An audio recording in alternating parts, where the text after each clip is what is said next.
there's an investigation that is going on.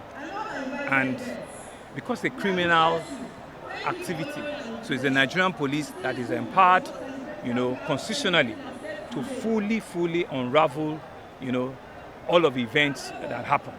And you can see that it's been condemned at the highest level in our government. I personally standing up to condemn it, right? And to, offer condolences to the family of citizen, Bamise. It's so unfortunate. It's really so unfortunate. And I've seen several, narratives, several write-ups about it. Some people being very extremely sensational, right? I mean, posting and saying that the Lagos State government, right, want to cover something, and even my person, want to cover some. I think, people trivialize life and make it, look at everything has to be that you want to score a cheap point. And I think the message really should go to people like that they're of low mind, that they're of no consequence, and our government will certainly not be deterred with such narratives. What we're about is to ensure that we transparently get to the root of it. And that's why the police, and the Department of State Security were able to immediately, pick the person. It was not in Lagos. It was in another state that they had to go and pick, the individual.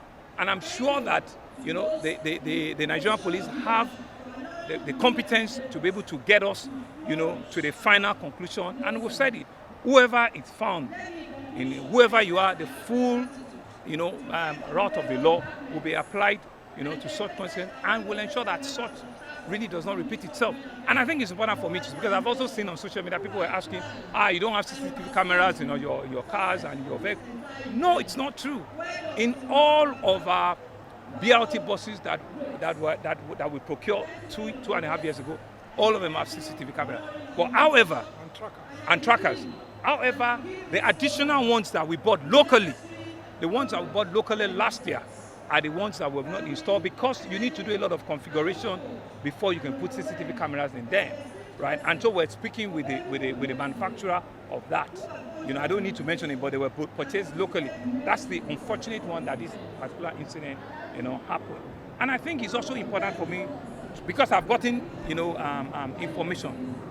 At the time in which these drivers closes and they switch off the light, they are meant to drive back empty to their yard. Let me repeat myself. They are meant to drive back empty to their yard. Any bus that is still on service will certainly not have its lights on, so it will not have its light off, right? And so that in itself is a litmus, or it's something that the citizens need to be aware of, right? That once the light of a bus, is fully off, once the radar is not showing where it's going to, people should desist from entering such, because the conductors will have been out of it, the checkers will have been out of it. It's only the bus driver that is taking the bus to the terminal to go and park. And so we should just, pass on this message, and whatever additional measure that we need to put in place to ensure that all of our private operators, because these are run by private companies, all of our private operators, the SLAs that are supposed to look at it again, I'm sure the company and Lamata, they'll look at the entire process and they'll see how they improve on the SLA that things like this do not repeat itself again. Thank you very much.